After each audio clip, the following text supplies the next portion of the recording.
I love Tombstone for the history. There's so much that happened here just besides that gunfight. And the only reason that gunfight became as big as it did was it was the only gunfight that really made the news for some odd reason. And it didn't just make the local news, it made news all over the country, it made news overseas. Because of that is why that gunfight I learned when I was in elementary school.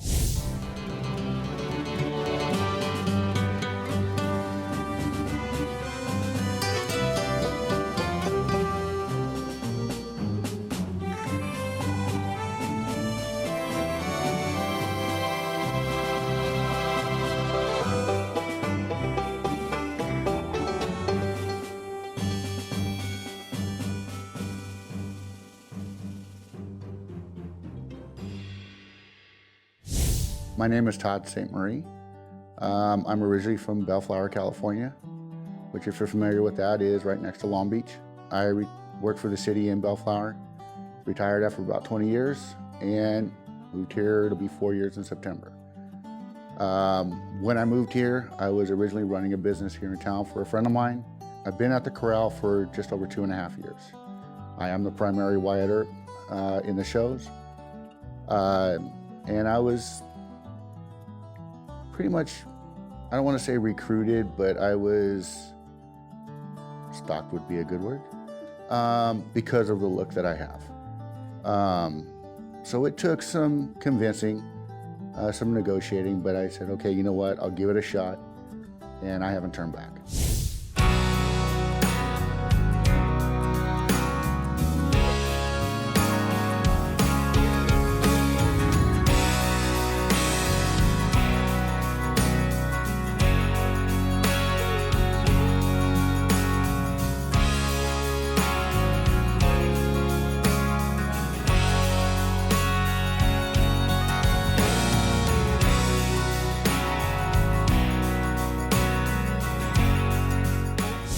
I enjoy it, not only from the history aspect, but I've been portraying Wyatt for about 12 years. So within that 12 years, it gave me a lot of time to research who he was.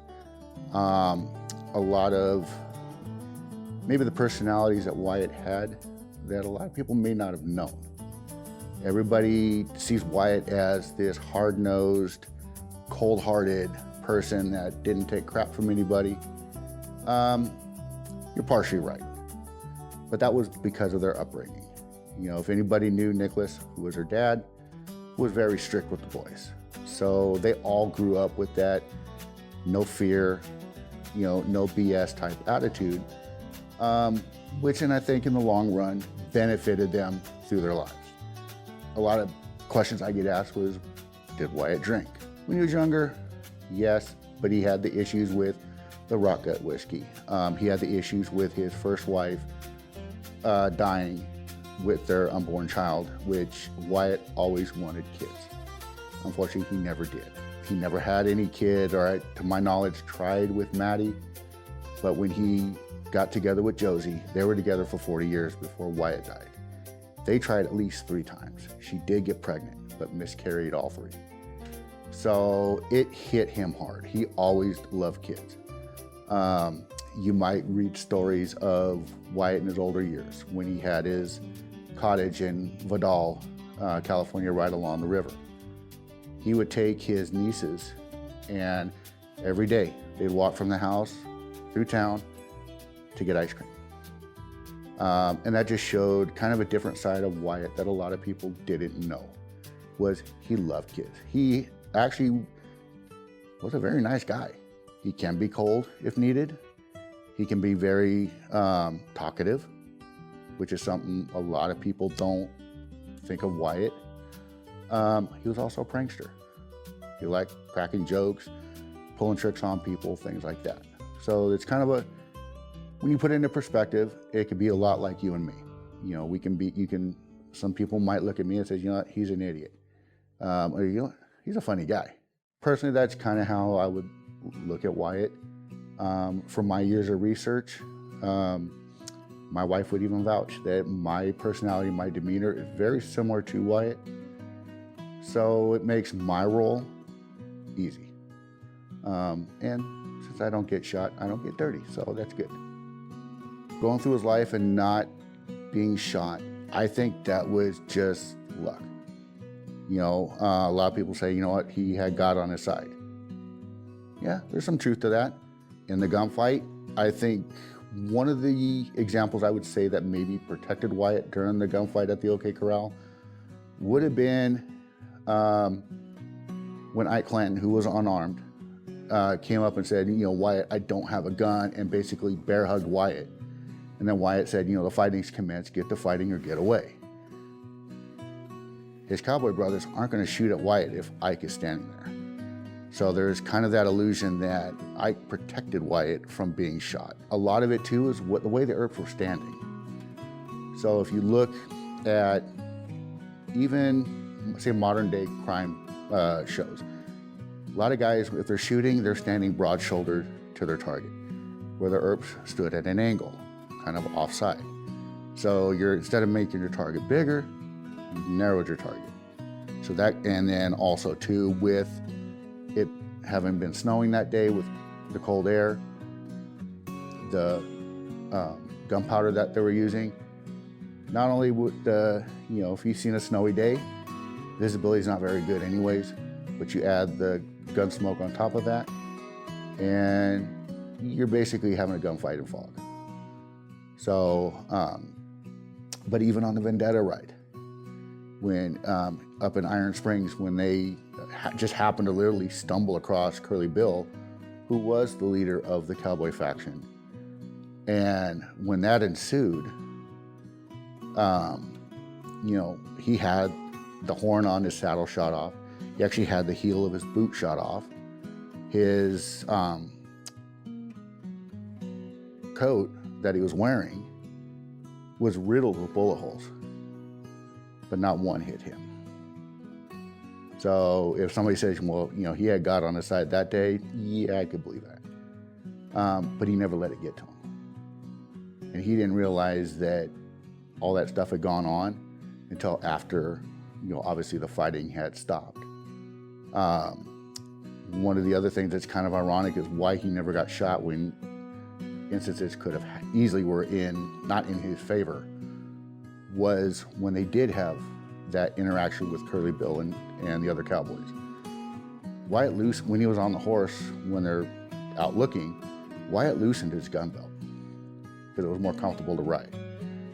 Well, when they stumbled across Curly Bill and his guys, when he went to get off his horse, he forgot he loosened his gun belt. So his gun belt actually fell down around his knees. So any of us who wear gun belts or just a belt in general, that falls, it's almost like you're being hogtied. And so he's fumbling around trying to do that while the shooting's starting. How he didn't get shot, it's amazing. Because I don't know that I would have been freaking out just trying to get my gun belt up and then trying to protect my own life and not having somebody shoot at you. It took a lot of courage. I had no idea visiting Bisbee, Arizona could be so much fun. All the shops and galleries on Main Street are so amazing. And the mine tour? Bring a jacket. The famous staircases, the hidden murals, there's so much to do. And then the tasty restaurants, historical hotels, and B&Bs are so cute. There's so much to see. Come and discover Bisbee.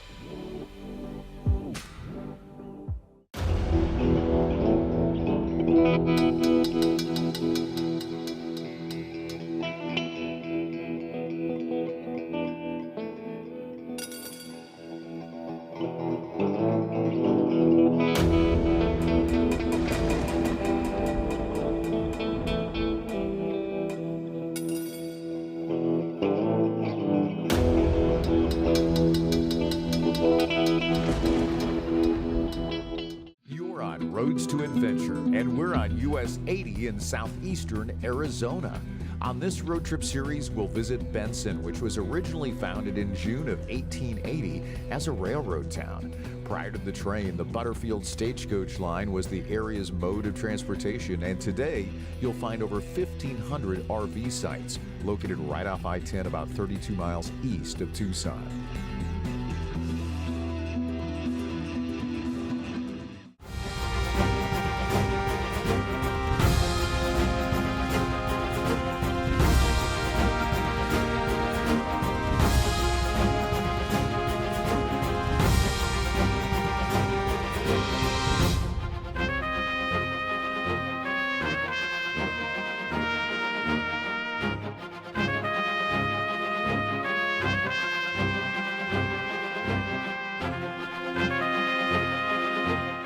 I've been hunting since, I was gonna say probably since I was a young kid. You know, my grandfather was a hunter.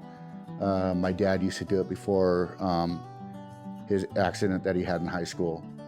I enjoy it. I don't do it as often as maybe I would have liked. But every now and then I kind of get the urge to go out and, you know, and do some hunting because it brings me kind of one with nature. I like being out in the open where it's quiet.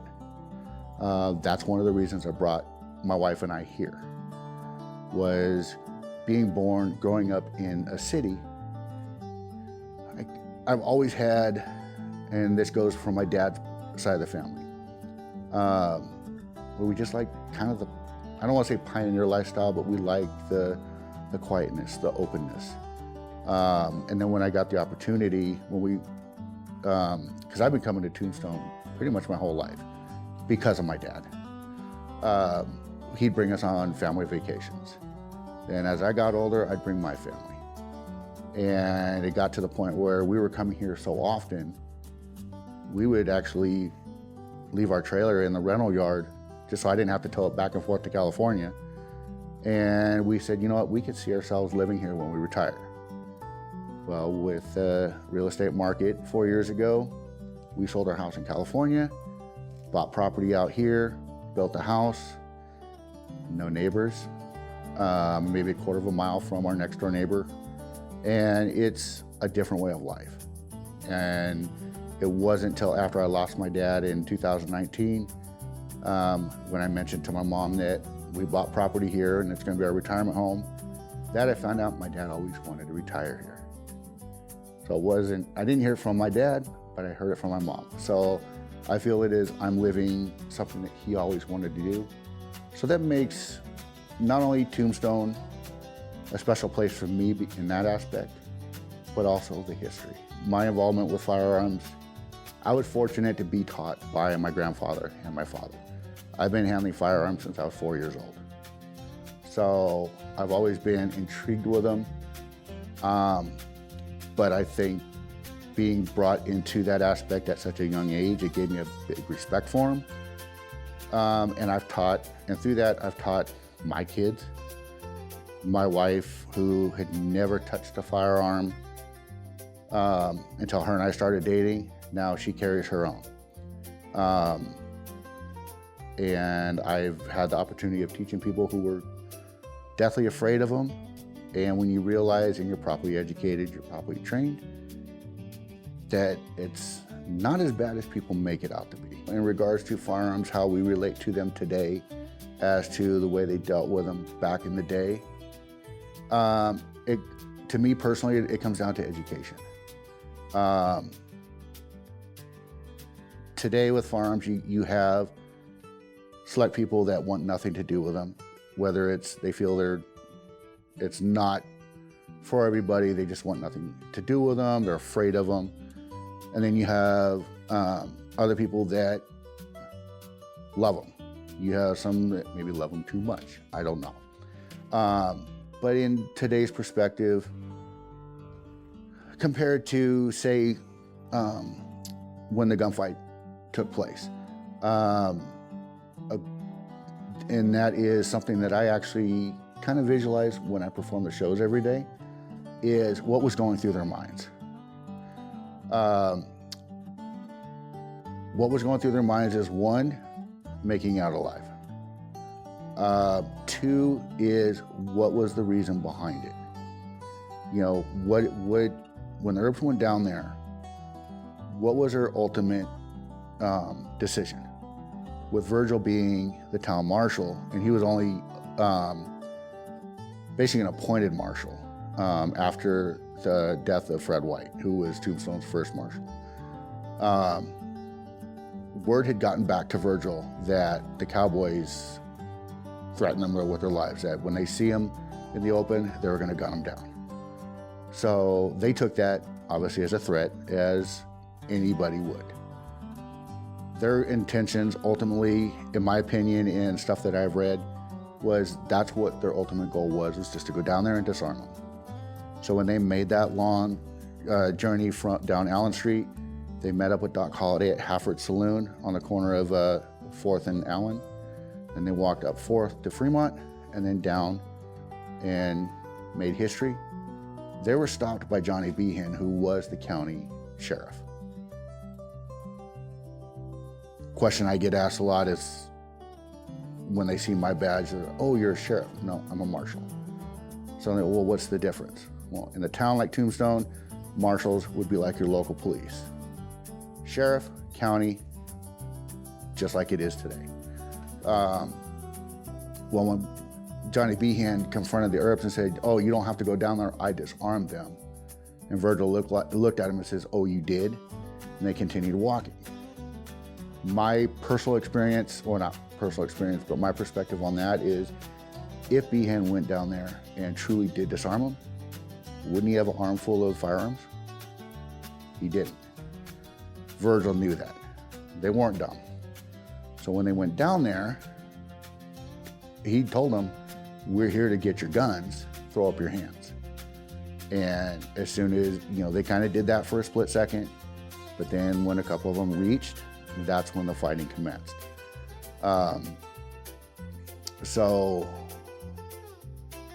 And we all know the story. When all was done, Ike ran off, 3 cowboys died. Virgil was shot in the hip, Morgan was shot in the shoulder. Doc Holliday was even grazed in the hip, which is not why he was carrying a cane. That was actually from an incident prior to Doc coming to Tombstone. He was involved in a gun exchange and was grazed in the hip. So when you see the movie and you see Doc kind of walking with a cane, that's because he was recovering from that hip graze. But he was hip grazed in that. And Wyatt being the only one not hit. So kind of to answer your question is, I think it's going to be different for everybody, how you would handle that situation. Me personally would be, okay, what got me in this position? How am I going to get through this situation? And ultimately, what do I have to do to get through it? Hey everybody, Joe Beaver here. We're promoting Hart Trailers. We're talking about the product. Let's just get into it. From the first weld to the last inspection, we as Hart have done all we can do to guarantee you've got the best trailer your money can buy. They pull good. I don't have any trouble with them. They are user friendly. I want you to know that if you have a doubt one, don't buy it, because there's somebody else that's gonna buy it right behind you. Big Boy Toys.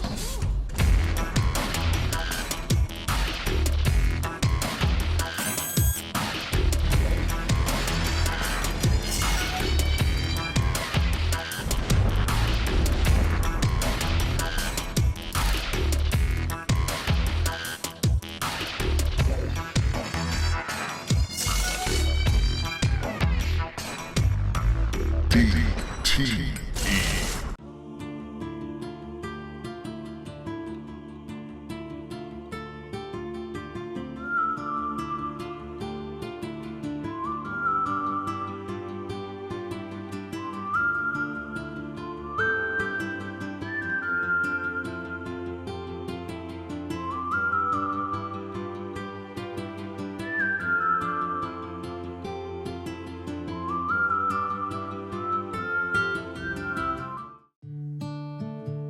My name is Amberly Snyder. I am a barrel racer and motivational speaker. Hart put together a trailer that is extremely accessible to me, that makes it possible for me to have more independence with my horses. I mean, truly something that is life-changing for me. If I'm gonna load my horse in a trailer, if I'm gonna take my horse somewhere, if I'm gonna put my best friend in a situation, they deserve the best. That's why I pull a Hart trailer. Wyatt's relationship with Doc. It was a strong relationship because Doc saved Wyatt's life. I believe it was in Kansas City, where Wyatt was almost shot in the back and Doc stopped it. And so because of that, they became very close, very loyal. And I mean, Wyatt owed Doc his life for saving it. So they didn't travel around all the time like you would think, like Laurel and Hardy were always together. Virgil was the one who Virgil came here first.